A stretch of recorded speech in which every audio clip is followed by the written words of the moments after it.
it's Doris, and I'm gonna do another tag because I had so much fun with the first one. I did the BookTube newbie tag last week or so, and I'm going to do the book habits, book reading habits. I can never remember the names of these tags, but I'm gonna do that one today. And back here we have the first installment of my birthday, my happy birthday to me book haul.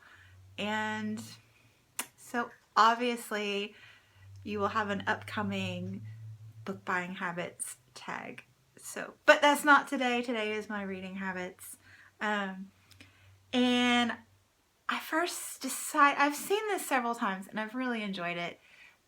The first time I decided to do it was watching Cover to Cover, and I will link her below, and she links the person who came up with it. I think it's like Book Jazz or something, but I'll link that too. And I just saw Mementomori's today, and another delightful one that I will tag, although we differ in many areas, as you will see. But still, you know, we're all different, and it's all good. Anyway, number 1. Do you have a certain place? I got my Hobonichi again. I'm looking at it. Huh? Do you have a certain place at home for reading? Well, no, not really. Except, I think this is completely strange. I'm a very strange person. I read in this hard, straight back chair at this desk all the time. I also read at the kitchen table a lot. And that'll make more sense later on.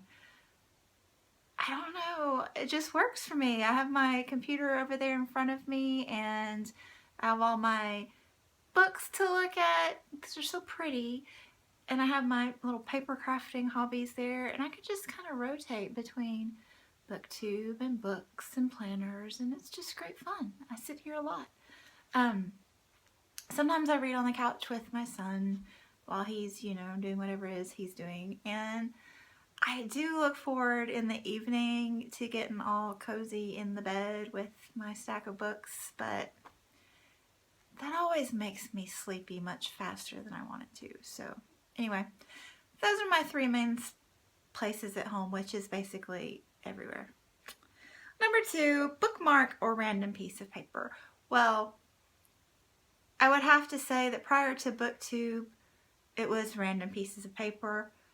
A lot of my books that are lingering from years past have the receipt in them.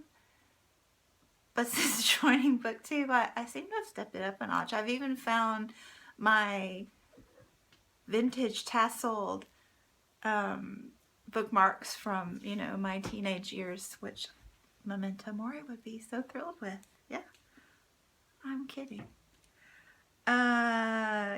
Number 3, can you just stop reading, or do you have to stop at a specific location, like at the end of a chapter or the page break? I very much like to stop at a nice spot, but that doesn't always happen. Like if I'm reading at school and I have to jump up and do something in the now, or you know, if I'm in the bed and I just suddenly practically fall asleep on myself, you know, those things happen. But in general, I do like to stop at least a page break. And number 4, do you eat or drink while reading? Why, yes, I do. It is rare that I don't have Coke or water with me at all times because I'm addicted to Coke, and I really need to drink a lot of water because of that addiction, and because it's healthy. I try to balance my vices with healthy habits, and I eat, like, you know, I don't have a problem eating cereal in the morning or cereal for dinner and having my book at the kitchen table. I'm very adept at eating Doritos with my right hand whilst turning the book pages with my left, and, you know, licking my fingers when I need to. It's all good. It's not a problem. But if you're worried about it, popcorn is the best book reading food. Definitely. It's much cleaner than Doritos or Cheetos. Number 5, multitasking music or TV while reading. No. My brain distracts me much too easily on its own. I don't really like to have the addition of music or television. I mean, I can read when it's going on and not pay attention, but I prefer silence or, minimal disturbance. 6, one book at a time or several. Well, again, prior to BookTube, probably one at a time, unless there was a reason to have two, like a nonfiction or something. But now I'm like all about the book rotation, and I even did a video about it, but yeah. Right now I have a good 5 going.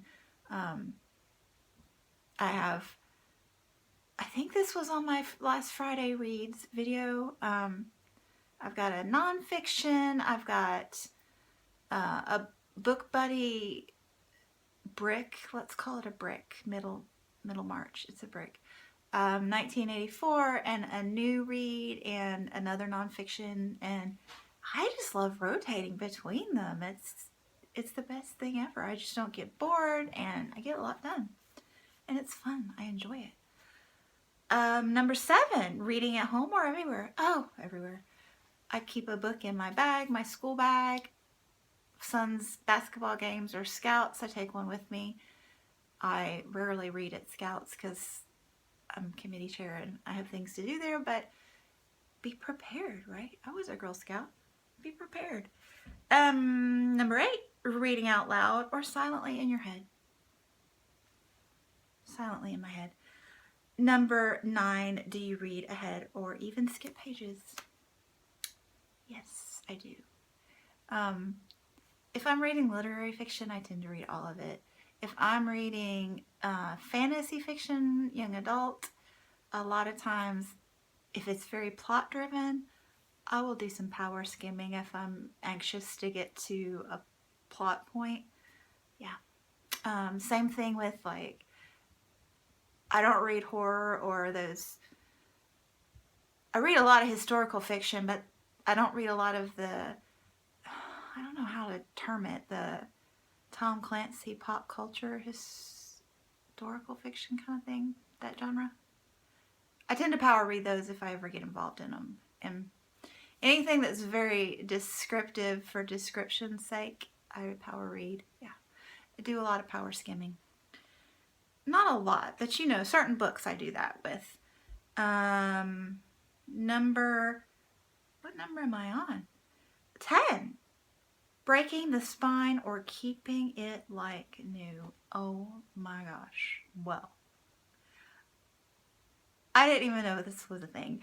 And after watching several of these videos, these tags, I'm slightly traumatized, and it has made me rethink my generosity in sharing my beautiful new books with the world. Yeah, I don't break the spine at all, ever. That's just so violent. Number 11. Do you write in your books? Not really. I don't have a problem with it. I just am not often, I just don't often think to do it. I mean, I know back in my college days I did if I needed to. Or if I'm, doing a book study for work or whatever, definitely. With a pencil, I wouldn't write in a pen. I don't think I could bring myself to do that. But definitely with a pencil, I have no problem with that, but I just don't tend to do it. Like, if I want to remember something, a quote in a book or a thought, I tend to put a little Post-it tab in it. This works even better. I'm learning to be a teenager. I'm learning what my iPhone can do. I will often take a picture of the page. I mean, duh. Teenagers are so clever. You don't even need a mirror anymore. You have an iPhone to just, look at yourself. But anyway, yeah, if you want to remember something that you're reading, I have my iPhone with me more often than anything. More often than a pencil or a Post-it note. So yeah, take a quick snapshot of the page. That's my tip for the day. And number 12, who do you tag?